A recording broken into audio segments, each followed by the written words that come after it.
Good evening everyone, welcome back to our channel. आज मैं आपके साथ डिस्कस करूंगी केमिकल प्रॉपर्टीज़ ऑफ ग्लाइकोल की थर्ड केमिकल प्रॉपर्टी।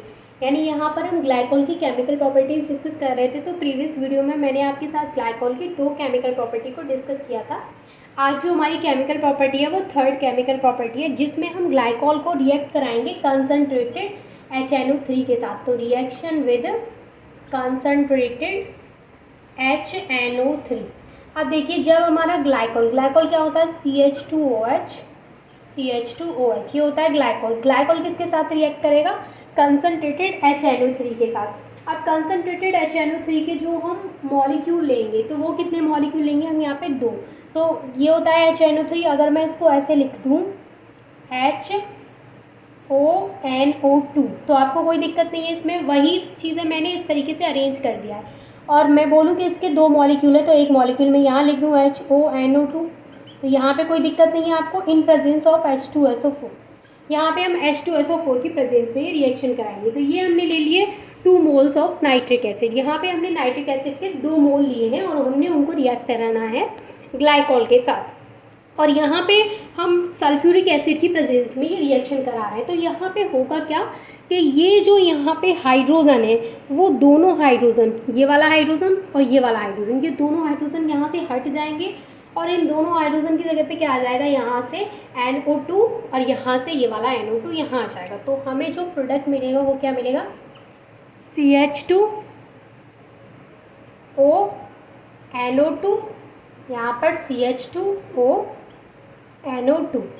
और यहाँ पे अब आपको पता है कि 2 हाइड्रोजन यहाँ बचे, 2 हाइड्रोजन यहाँ बचे, 4 हाइड्रोजन और 2 ऑक्सीजन यहाँ पे बचे।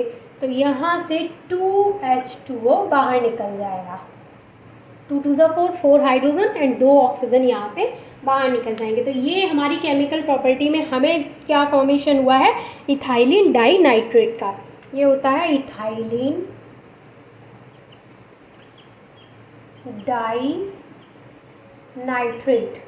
और ये हमने क्या लिया है, 2 मोल ऑफ नाइट्रिक एसिड।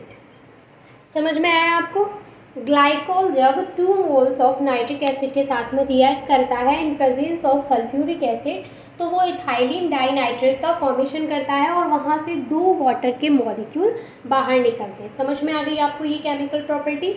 अब मैं इसकी फोर्थ केमिकल प्रॉपर्टी आपके साथ डिस्कस करती हूँ।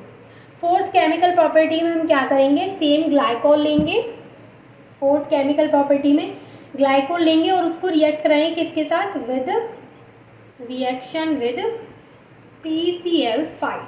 यहाँ पे हम इसको PCl5 के साथ रिएक्ट कराएंगे ग्लाइकोल। तो ग्लाइकोल क्या होता है, CH2OH इसको हम रिएक्ट करेंगे 2PCl5 के साथ। यानी यहाँ पर भी हम क्या करेंगे, सेम 2 मोल यूज़ करेंगे PCl5 के। अब यहाँ पर क्या होगा, मैंने यहाँ पे 2PCl5 ले लिए। अब रिएक्शन किस तरीके से होगी, यहाँ पे देखिए, यहाँ से जो OH है, दोनों OH यहाँ से हट जाएंगे और दोनों OH की जगह पे यहाँ पे क्या आ जाएगा, क्लोरीन। क्लोरीन यहाँ से PCl5 से एक क्लोरीन यहाँ जाएगा, एक क्लोरीन यहाँ जाएगा। तो हमें जो प्रोडक्ट मिलेगा वो क्या मिलेगा, CH2Cl CH2Cl, ये हमें यहाँ पे प्रोडक्ट मिलेगा। इसके अलावा यहाँ से POCl3 के 2 मोल है और इसके अलावा यहाँ पे 2HCl भी है, क्योंकि एक क्लोरीन यहाँ पे बच जाएगा। 3 यहाँ पे 5 क्लोरीन है टोटल, 2 यहाँ पे यूज़ हो गए, 3 यहाँ पे यूज़ हो गए, कितने हुए, 5। अब यहाँ पे आपको पता है कि ये 5 है और आगे क्या लगा है, 2, तो मतलब 10 हो गए ये जो क्लोरीन है।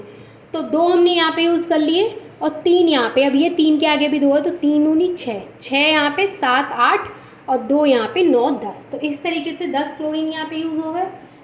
2 P है यहाँ पे, तो 2 P यहाँ पे यूज़ हो गए। इसके अलावा 2 ऑक्सीजन है, दोनों ऑक्सीजन यहाँ पे आ गए। ये जो 2 हाइड्रोजन है, वो 2 हाइड्रोजन यहाँ पे आ गए। तो इस तरीके से जो हमारी रिएक्शन है वो बैलेंस होगी। तो यहाँ पे क्या हुआ है, जो हमारी सेकेंड रिएक्शन है उसमें हमने ग्लाइकोल को रिएक्ट कराया है, किसके साथ रिएक्ट कराया है हमने ग्लाइकोल को, PCl5 के साथ। तो यहाँ पे हमें इथाइलिन क्लोराइड का फॉर्मेशन हुआ है। तो आई होप कि दोनों ही रिएक्शंस आपको अच्छे से समझ में आ गई होंगी। अगर कोई डाउट है तो वो आप मुझसे पूछ सकते हैं। And thank you so much for watching this video.